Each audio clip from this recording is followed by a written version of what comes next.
नमस्कार. योगभास्कर ॲस्ट्रो या ज्योतिषविषयक चॅनलमध्ये आपले सर्वांचे स्वागत आहे.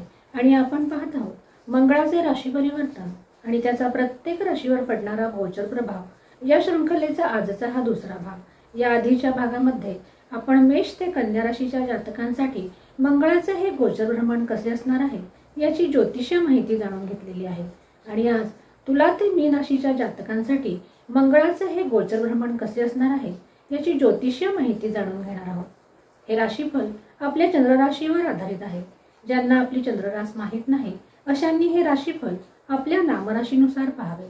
दिनांक 13 सप्टेंबर 2025 रोजी भूमिपुत्र मंगळ आपली सध्याची कन्या राशी सोडून तुळा राशीमध्ये प्रवेश करणार आहे आणि येथे त्याचे वास्तव्य 27 ऑक्टोबर 2025 पर्यंत असणार आहे. हा कालखंड साधारणतः 1.5 महिन्याचा कालखंड असणार आहे. मंगळ तुळ राशीत प्रवेश केल्यानंतर हा मंगळ गुरुच्या शुभ दृष्टीने तर राहूच्या अशुभ दृष्टीने हा दृष्ट असणार आहे. जोपर्यंत म्हणजे 18 ऑक्टोबर पर्यंत गुरुची शुभ दृष्टी ही मंगळावर असणार आहे तोपर्यंतचा कालखंड हा चांगला व्यतीत होण्यास अडचण येणार नाही. परंतु त्यानंतर मात्र गुरु राशी परिवर्तन करून पुढील राशीत जाईल आणि त्यानंतरचा साधारणतः 8 ते 10 दिवसांचा कालखंड या कालखंडात हा मंगळ फक्त राहू या पापग्रहाने दृष्ट असणार आहे आणि अशा वेळी सावधानता बाळगणे हे गरजेचे असणार आहे. हे जीवन कर्मप्रधान आहे आणि कर्म करायला लावणारा हा ग्रह मंगळ आहे आणि म्हणूनच पृथ्वीवर कर्माचे आधिक्य असल्याने कर्म करायला लावणाऱ्या ह्या मंगळाचे गोचरीचे भ्रमण हे सुद्धा प्रत्येक जातकासाठी महत्त्वाचे ठरत असते. जीवनामध्ये पराक्रम, उत्साह, जोम, धाडस, शौर्य या सर्वांचा कारक ग्रह मंगळ आहे. मंगळ जर कुंडलीमध्ये बलवान असेल तर अशा जातकांच्या ठिकाणी हे सर्व गुण पाहायला मिळतात. आणि मंगळ जर बलवान असेल तर असे जातक हे स्वतःच्या मेहनतीवर विश्वास ठेवणारे सुद्धा असतात. ज्यावेळेस हा मंगळ कुंडलीमध्ये अशुभ स्थितीत असेल अशा वेळी असे जातक क्रोधी, वादविवाद करणारे, अहंकारी असे सुद्धा असलेले दिसून येतात. आणि म्हणूनच मंगळाचे राशी परिवर्तन आणि त्याचा प्रत्येक राशीवर पडणारा प्रभाव हा सुद्धा अत्यंत महत्त्वाचा ठरत असतो. आज सर्वप्रथम तुळ राशीच्या जातकांसाठी मंगळाचे गोचर भ्रमण कसे असणार आहे याची माहिती आपण जाणून घेणार आहोत. तुळ राशीच्या जातकांसाठी हा मंगळ तुमच्या लग्न भावावरून म्हणजे व्यक्तिमत्व भावावरून गोचर करणार आहे आणि त्याची दृष्टी ही चतुर्थ भावावर, सप्तम भावावर आणि अष्टम भावावर पडणार आहे. तुळ राशीसाठी कोणत्याही प्रकारच्या ओव्हर कॉन्फिडन्स पासून स्वतःचा बचाव करणे हे तुमच्यासाठी गरजेचे असणार आहे. या कालखंडात तुम्ही आत्मविश्वासी बनणार आहात, उत्साही बनणार आहात, दुसऱ्यांना तुम्ही प्रभावित करू शकाल असा हा कालखंड आहे. ऊर्जावान बनण्यास मदत करणारा असा हा मंगळाचे गोचरीचा काळ तुमच्यासाठी असणार आहे.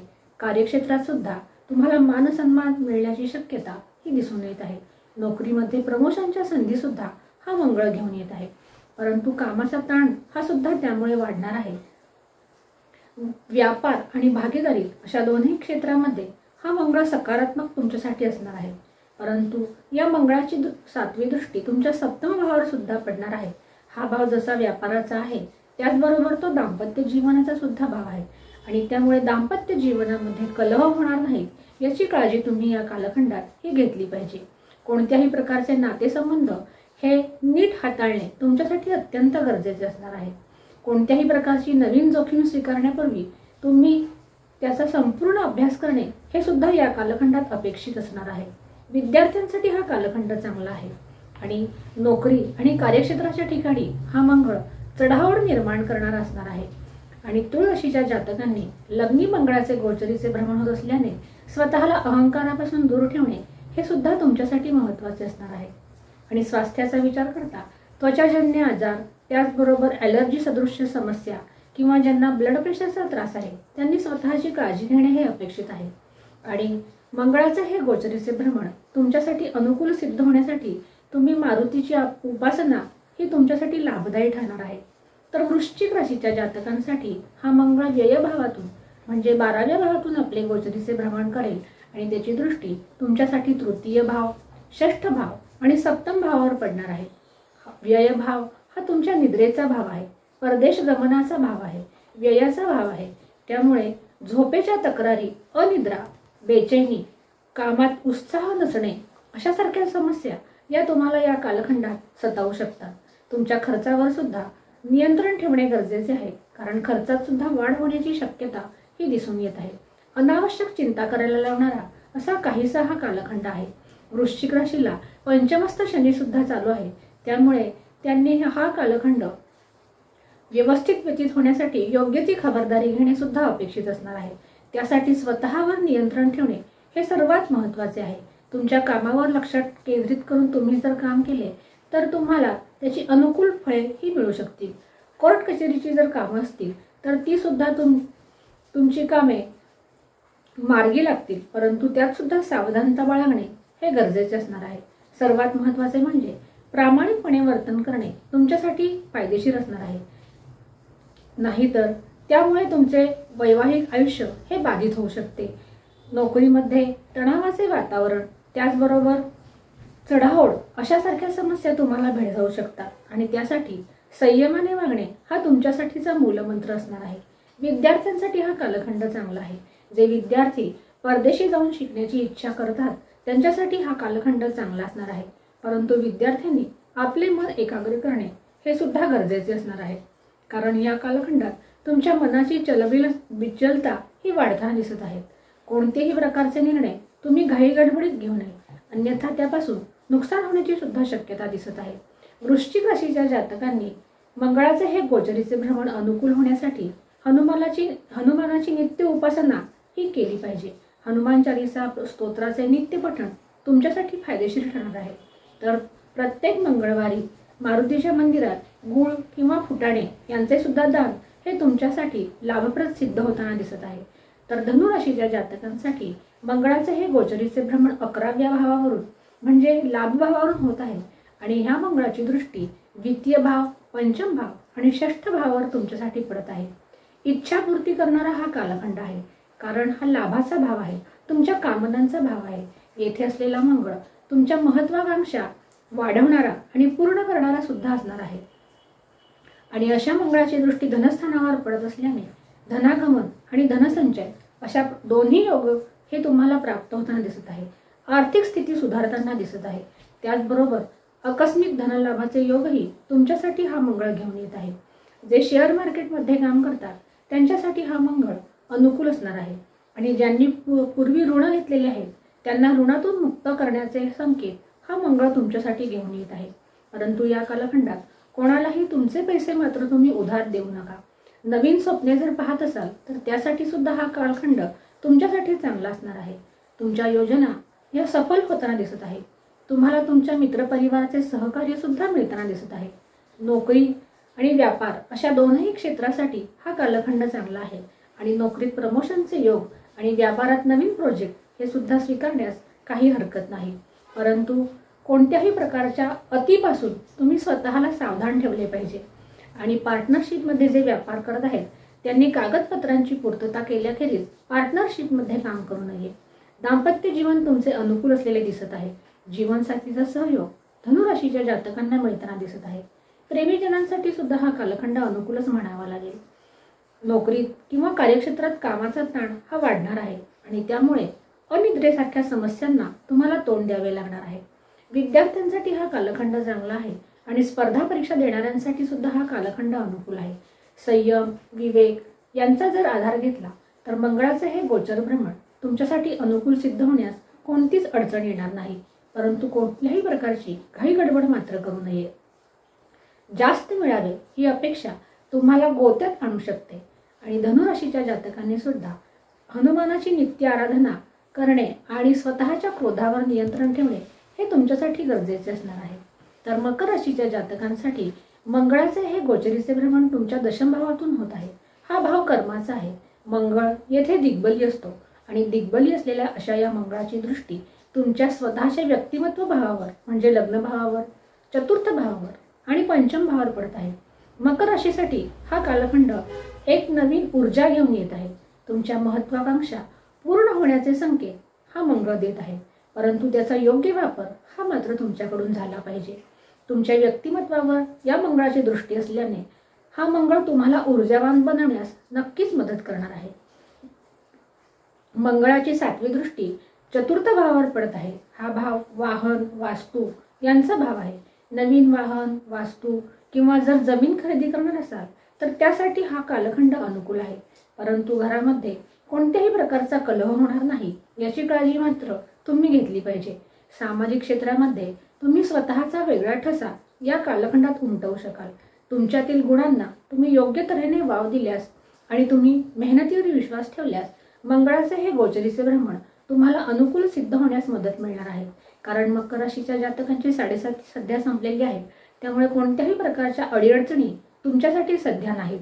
कार्यक्षेत्रात तुमचे वरिष्ठ हे तुमच्या कामावर खुश असतील। तुमच्या कामाची त्यांच्याकडून तारीफ सुद्धा केली जाईल। तुम्हाला मिळालेल्या संधीचा फायदा तुम्ही जर योग्य प्रकारे घेतला तर मंगळाचे हे गोचरीचे भ्रमण तुम्हाला अनुकूल सिद्ध होण्यास मदत मिळणार आहे। व्यापार आणि पार्टनरशिप मध्ये जे काम करतात त्यांच्यासाठी हा कालखंड अनुकूल आहे। या कालखंडात तुम्हाला तुमचे विरोधक असतीलही, परंतु त्यापासून तुम्हाला फारसे काही त्रास होण्याचा संबंध दिसून येत नाही। परंतु विरोधकांपासून सावध सुद्धा तुम्ही राहिले पाहिजे। घाई गडबडीत केलेले कोणतेही काम आणि निर्णय हे तुमच्यासाठी अडचणीत आणणारे असू शकते। कोर्ट कचेरीच्या कामात जर असाल तर त्यात सुद्धा हा मंगळ तुम्हाला यश मिळवून देणार आहे। विद्यार्थ्यांसाठी हा कालखंड चांगला आहे। जे सरकारी नोकरीत आहेत त्यांच्यासाठी सुद्धा हा कालखंड अनुकूल असणार आहे। स्वास्थ्यविषयक विचार करता डोकेदुखी किंवा हृदयविकार असणाऱ्यांनी स्वतःच्या आरोग्याची काळजी घ्यावी। त्याचबरोबर मकर राशीच्या जातकांनी चुकीच्या संगतीपासून स्वतःला दूर ठेवणे हे तुमच्यासाठी या कालखंडात अत्यंत महत्त्वाचे असणार आहे। आणि मंगळाचे अनुकूलत्व प्राप्त होण्यासाठी हनुमान चालीसा स्तोत्राचे नित्य पठण तुमच्यासाठी हितावह असणार आहे। तर कुंभ राशीच्या जातकांसाठी मंगळाचे हे गोचरीचे भ्रमण नवम भावातून म्हणजेच भाग्यभावातून होत आहे आणि अशा भाग्यभावातून गोचर करणाऱ्या या मंगळाची दृष्टी तुमच्यासाठी व्ययभाव म्हणजे 12वा भाव, तृतीय भाव आणि चतुर्थ भावावर पडणार आहे। तृतीय भाव हा पराक्रमाचा भाव आहे, म्हणून या कालखंडात तुम्ही विशेष पराक्रमी बनणार आहात। नवीन संधी तुमच्यासाठी घेऊन येत आहेत। तुमची स्वप्ने या कालखंडात पूर्ण होताना दिसत आहेत। तुम्हाला तुमच्या भाग्याची सर्वथा साथ मिळताना दिसत आहे। अडकलेली कामे ही मार्गी लागताना दिसत आहे। जे परदेशी जाण्याची इच्छा करतात त्यांच्यासाठी हा कालखंड अनुकूल आहे। कार्यक्षेत्रात तुम्हाला तुमच्या वरिष्ठांचा सहयोग मिळणार आहे आणि घरातील वडीलधाऱ्यांचा आशीर्वाद सुद्धा या कालखंडात तुम्हाला मिळताना दिसत आहे। खर्च होईल, परंतु पैशाचा अपव्यय हा मात्र होणार नाही। विद्यार्थी वर्गासाठी हा कालखंड चांगला आहे आणि परदेशी जाऊन शिक्षण घेणाऱ्यांसाठी सुद्धा हा कालखंड अनुकूल आहे। प्रवास योग सुद्धा सुखकारक व्यतीत होताना दिसत आहे। आणि कुंभ राशीच्या जातकांच्यासाठी जे अविवाहित आहेत त्यांना विवाहाचे प्रस्ताव सुद्धा या कालखंडात येऊ शकतात। दाम्पत्य जीवन हे अनुकूल असलेले दिसून येत आहे।